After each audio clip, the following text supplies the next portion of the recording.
God bless you. What kind of pig was sitting here?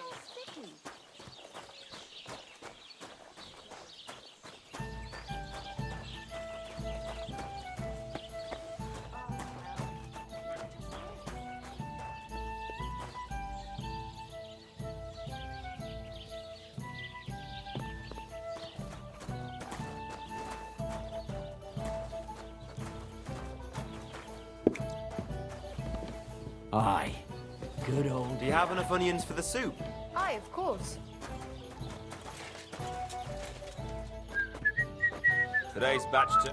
Good afternoon. People call you the mouth, right? They say you tell all sorts of stories. I'm no mouth to you. My name is Denyek. Got that? What do people call you then? Bughead? Arse face? I'm sorry, Stenyak. I'm Henry. Pleased to meet you. But you were right about the stories. I could tell you stories so sad they'd make the devil cry. Or would you prefer something so scary it'll make the hairs on your ass turn white? But it's a lot of hard work for me. Now, if you had something to drink or a couple of groschen, that might help loosen my tongue.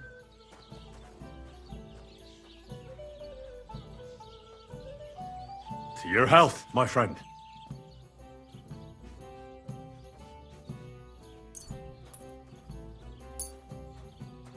Thank you very much. I knew you wouldn't leave me high and dry.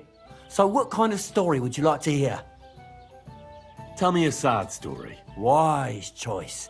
Nothing better than a nice tragedy. What's more, when people cry, they get thirsty. So then they need another drink and sometimes buy me one too. So, once upon a time, there lived in these very lands 2 brothers. The older was called Kuba, the younger, Matthias.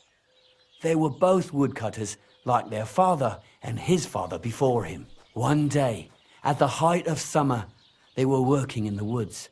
The air was as hot as a furnace, so Matthias went to a nearby pond to cool himself. But as he was leaning over the cold water, there was a loud splash. His axe had got loose from his belt. In haste, he began to search the muddy bed of the pond, and his hands soon touched something hard and heavy. He pulled it out and could not believe his eyes. He pulled out an axe. Yes, but not his old one. It was an axe made of pure silver. Good God. I'd grab that without a second thought. Maybe you would, but Matthias would never. He was an honest man, and with a big swing he threw the silver axe back. He searched the pond again, and this time he pulled out his own axe. Nothing but dull iron and old wood. I'll have a beer! I reckon that was the right choice. Who knows who the silver axe belonged to? Well, quite. Listen on. Matthias was just about to leave when suddenly a water goblin came out of the pond, silver axe in his hands, and he said, "You're a righteous man, Matthias, and for your honesty, you may keep both axes." Matthias, not hanging around for the goblin to change his mind, took up both axes, gave us thanks, and ran to tell Kuba all about it. Kuba, however, was not best pleased with his little brother's fortune. He deeply envied Matthias for his newfound wealth. So, he set out to try the same thing. He ran as fast as his legs could carry him straight to the pond, threw his own axe in, and began a pretend search for it. Yet Kuba had no luck. He pulled out the axe he'd thrown in himself. So he tried again. Tricked by sunlight, he grabbed something shiny, only to pull out his old iron axe again. Enraged, he hurled his axe back into the water and yelled, "Fuck this axe! I want a silver one!" But the water goblin heard his shameful cry and was greatly upset by Kuba's greed. So, when Kuba reached down into the water for a third time, the water goblin seized his hand, pulled him down a hole to the dark depths, and drowned him. That's terrible. His mother said he'd been complaining he couldn't feel his left arm, and that he was seeing things. All was as it should have been. It was Kuba's fault. I don't think so. It seems Matthias didn't either. He went to the water goblin and begged for his brother's body so he could take him home and bury him. But the path back from the pond led over a steep hill, and carrying the weight of the waterlogged body exhausted Matthias. He stopped to rest by an old oak tree, and he used a silver axe to cut off a branch that would serve as a walking stick. But it wasn't enough. Somehow, it was still getting harder to continue up the hill. Then Matthias realized it wasn't his brother's body that was weighing him down. It was the silver axe. The axe was the cause of all this trouble. So he started bashing the silver axe against the big stone with all his might, trying to destroy it. Yet no matter what, he couldn't even make a dent. With the last of his strength, Matthias climbed to the top of the hill. He knew he could go no further, so he found a pretty spot with a view over the valley and dug his brother a grave. There, he buried both his brother and the silver axe that had brought such pain upon them. His final act was to stick the oak branch in the ground by the grave. But lo and behold, the branch grew green leaves and became a tree. The locals have had no dealings with the water goblin since then, but some have had the bad luck to bump into him. And when you walk by the pier, where it all happened, you can still hear his chuckling. That was a very nice story. Story? What story? It's the truth. Why hasn't anyone gone looking for the axe then? Because it brings misfortune. Didn't you listen to me at all? Look for yourself if you wish. Rock Tower Pond isn't far from here. Certainly. The Water Goblin's Pier is somewhere among the reeds. But leave me out of it. I'm fine here with my drink. Farewell.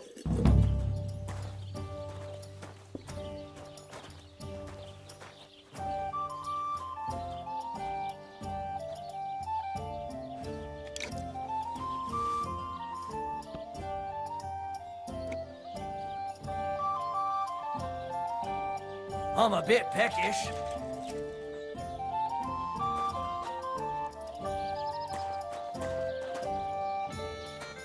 Greetings.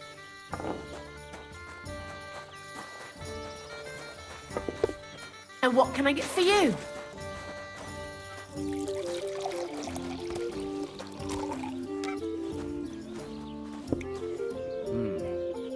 I better get going.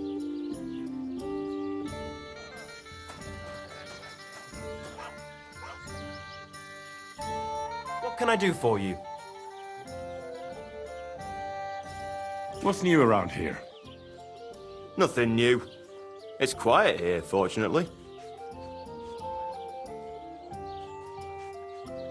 I'll have a look at the wares.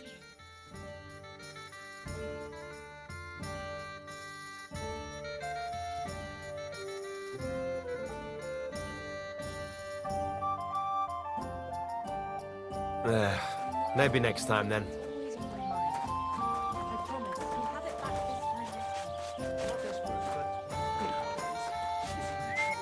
What can I do for you?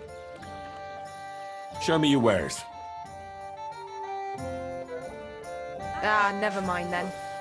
Farewell. Drop by and we can talk about it. Pervert. No, that's not what I meant. I know exactly what you meant. You'll get your... What do you need? Again. It happens! Just watch where you're going next time.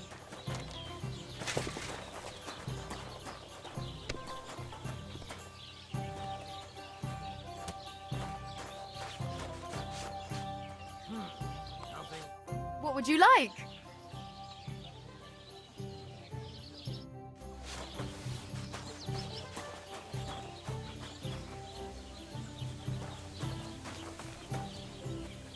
I'll have some wine.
I apologize.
Right, what do I have to say? Only a blind man can't see it. Sigismund is 1,000 times better than Wenceslas ever was.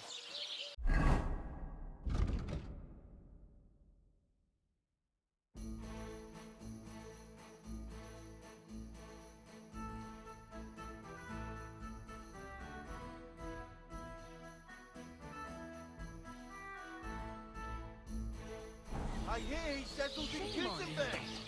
They can't rise him high enough in the city. Kicked out all the historic Greetings to you.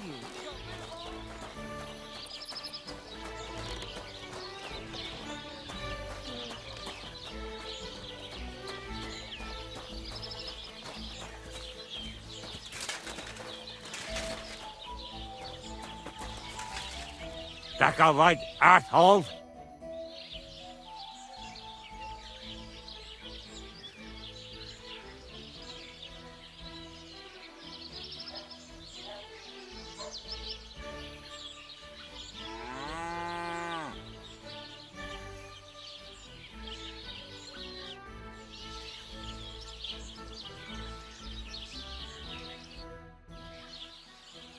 That's a beautiful bull you've got there.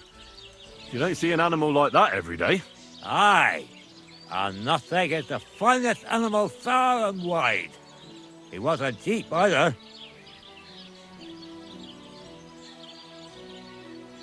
What's an animal like that worth, anyway? A big strong bull like him, and pure white too. At least a dozen cows. No, make that 2 dozen. That's why I keep a close eye on him. I have the barn guarded all night. Say, you're a bit too interested in a nothing. What's this about?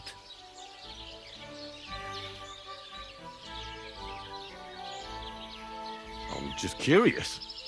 Can you blame me? I had a dream the other day, and in this dream, I saw a great white bull. So when I saw Ornsteck, I thought to myself, bloody hell, that must mean something. And now I'm trying to get to the bottom of it. Look, I may be old, but I ain't stupid. Cut the bullshit, piss off, before I beat you black and blue.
I'll make sure of that.